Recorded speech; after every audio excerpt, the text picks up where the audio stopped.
Assalamualaikum warahmatullahi wabarakatuh. Selamat bertemu kembali anak-anak kelas 7. Pada kesempatan yang baik ini, marilah kita panjatkan puji syukur kehadirat Allah Subhanahu wa Ta'ala yang mana telah memberikan nikmat dan hidayahnya kepada kita sehingga bisa bertemu kembali dalam keadaan sehat. Ibu ingatkan anak-anak untuk menjaga kesehatan, jangan lupa protokol kesehatan 5M, mencuci tangan, memakai masker, menjaga jarak, menjauhi kerumunan, mengurangi mobilitas. Pada pertemuan yang lalu, kita telah membahas kondisi alam Indonesia, dan pertemuan kali ini kita masuk ke materi keragaman flora dan fauna di Indonesia. Dengan tujuan pembelajaran, peserta didik diharapkan mampu mendeskripsikan persebaran flora dan fauna di Indonesia terhadap kehidupan manusia dalam aspek ekonomi, sosial, budaya, dan pendidikan. Selanjutnya, marilah kita masuk ke dalam materi inti. Flora dan fauna di Indonesia. Indonesia memiliki keanekaragaman flora dan fauna yang sangat besar. Bahkan, keanekaragaman hayati Indonesia termasuk 3 besar di dunia bersama-sama dengan Brazil di Amerika Selatan dan Zaire di Afrika. Berdasarkan data dari Departemen Kehutanan dan Perkebunan tahun 1999, jumlah spesies tumbuhan di Indonesia mencapai 8.000 spesies yang sudah teridentifikasi, sedangkan jumlah spesies hewan mencapai 2.215 spesies. Spesies hewan terdiri dari 515 mamalia, 60 reptil, 159 burung, dan 121 kupu-kupu. Besarnya keanekaragaman hayati di Indonesia berkaitan erat dengan kondisi iklim dan kondisi fisik. Suhu dan curah hujan yang besar memungkinkan tumbuhnya beragam jenis tumbuhan. Mengapa demikian? Tumbuhan memerlukan air dan suhu yang sesuai. Semakin banyak air tersedia, semakin banyak tumbuhan yang dapat tumbuh, dan karena itu semakin banyak hewan yang dapat hidup di daerah tersebut. Bukti dari pernyataan tersebut dapat kalian bandingkan antara daerah dengan curah hujan yang tinggi seperti Indonesia dengan daerah gurun yang curah hujannya sangat kecil. Keanekaragaman flora fauna Indonesia jauh lebih banyak dibandingkan daerah gurun. Kita lanjutkan lagi persebaran flora di Indonesia. Persebaran flora di Indonesia ternyata dapat dibedakan menjadi 2 kelompok besar, yaitu Indo-Malayan dan Indonesia-Australia. Kelompok Indonesia Malayan meliputi kawasan Indonesia Barat. Pulau-pulau yang masuk ke dalam kelompok ini adalah Sumatera, Kalimantan, Jawa, dan Bali. Kelompok Indo-Australian meliputi tumbuhan yang ada di kawasan Indonesia Timur. Pulau-pulau yang termasuk dalam kawasan ini adalah Sulawesi, Nusa Tenggara, Maluku, dan Papua.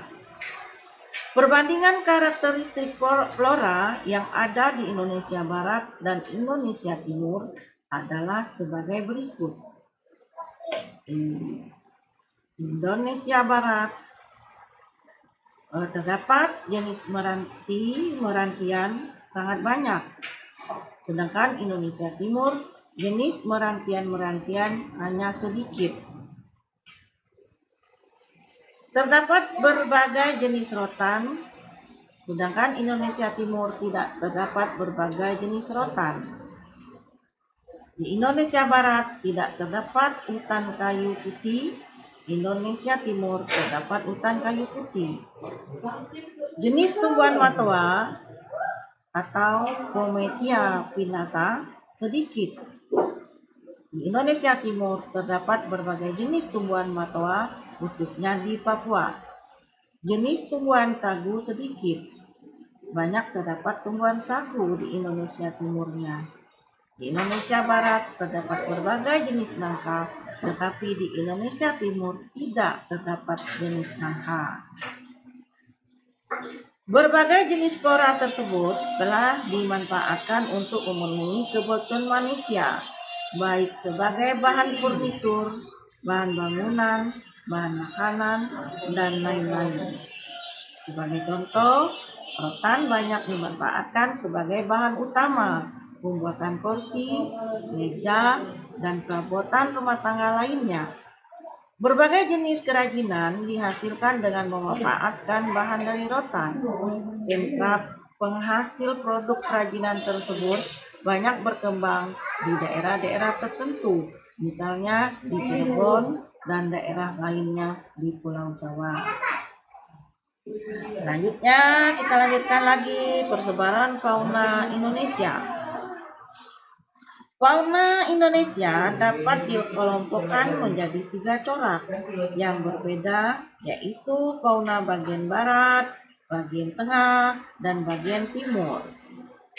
Garis yang memisahkan fauna Indonesia bagian barat dengan tengah dinamakan garis Wallace.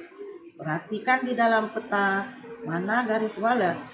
Sedangkan garis yang memisahkan fauna Indonesia bagian tengah dan timur dinamakan garis Weber.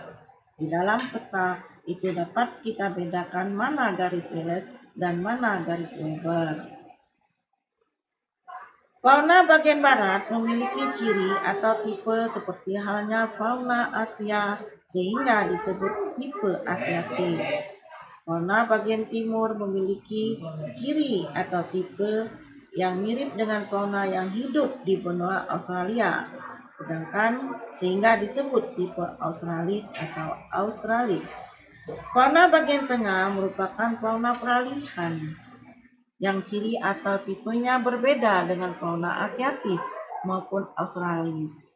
Fauna memiliki ciri tersendiri yang tidak ditemukan di tempat lain di Indonesia, yaitu fauna tipe ini disebut dengan fauna endemis.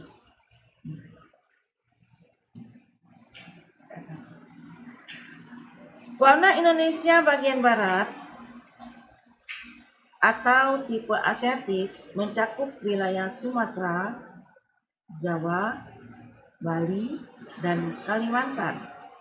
Mamalia berukuran besar banyak ditemui di wilayah ini seperti gajah, macan, tapir, badak bercula satu, banteng, kerbau, rusa, babi hutan, orang hutan, monyet bekantan, dan sebagainya.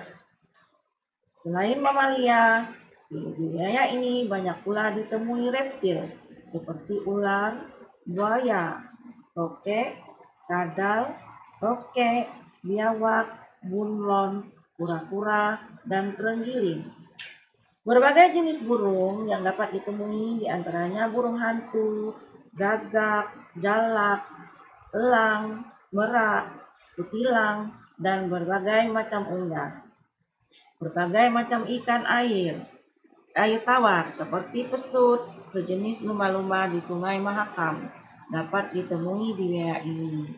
Perhatikan gambar di bawah ini yang merupakan contoh fauna Indonesia Barat.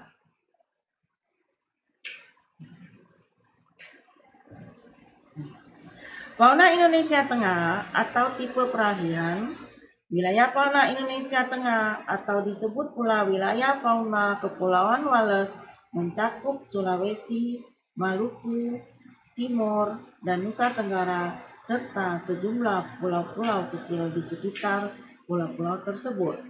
Fauna yang menghuni wilayah ini antara lain babi rusa, anoa, ikan duyung, kuskus, monyet hitam, kuda, sapi, monyet sabal, beruang, tarsius, dan banteng.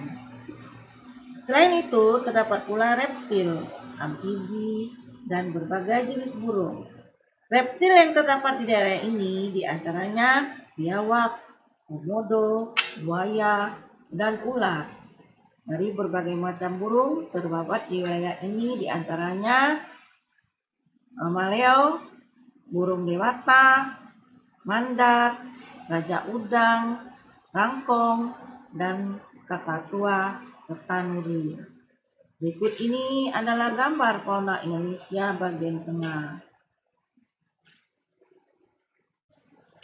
Fauna Indonesia bagian timur.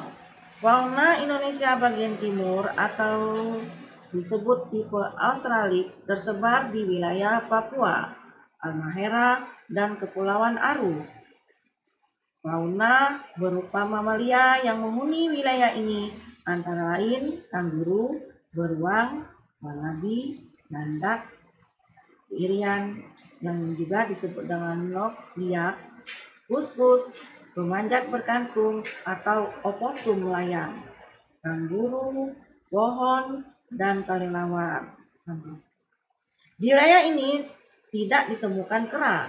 Di samping mamalia tersebut, terdapat pula reptil seperti biawak, buaya, ular, kadal. Berbagai jenis burung ditemui wilayah ini, diantaranya burung cendrawasih, nuri, raja udang, kasuari, dan namudur. Jenis ikan tawar yang ada relatif sedikit. Demikianlah materi yang dapat kita sampaikan pada hari ini. Selanjutnya kita sampailah kepada kesimpulan. Dalam kesimpulan materi ini, flora di Indonesia dapat dibedakan menjadi dua kelompok, yaitu flora Indonesia Malaya, flora Indonesia Australia, serta jenis persebaran flora yang meliputi flora Sumatera, Kalimantan, flora Jawa, Bali, flora Kepulauan Wales, dan flora Papua. Sedangkan fauna di Indonesia dapat dikelompokkan menjadi 3 corak yang berbeda, yaitu fauna bagian barat atau yang kita sebut dengan tipe asiatis, fauna bagian tengah yang kita sebut dengan tipe peralihan, fauna bagian Indonesia Timur yang kita sebut dengan tipe peralihan. Adapun beberapa faktor yang menyebabkan penyebaran flora dan fauna yang terjadi di Indonesia. Kemudian sampailah kita pada sesi evaluasi. Soal-soal dari evaluasi tersebut adalah sebutkan daerah persebaran flora Indonesia Malayan, tuliskan karakteristik flora atau tumbuhan yang ada di Indonesia bagian barat dan Indonesia bagian timur. Apa perbedaan garis Wallace dan garis Weber? Bagaimana persebaran fauna di Indonesia? Demikian materi yang dapat Ibu sampaikan kali ini. Untuk materi yang pada kali yang berikutnya kita akan membahas materi dalam bab 2. Kita akhiri. Wassalamualaikum warahmatullahi wabarakatuh. Semoga bermanfaat dan pengetahuan kalian semakin bertambah. Jangan lupa jaga kesehatan dengan mentaati prokes 5M.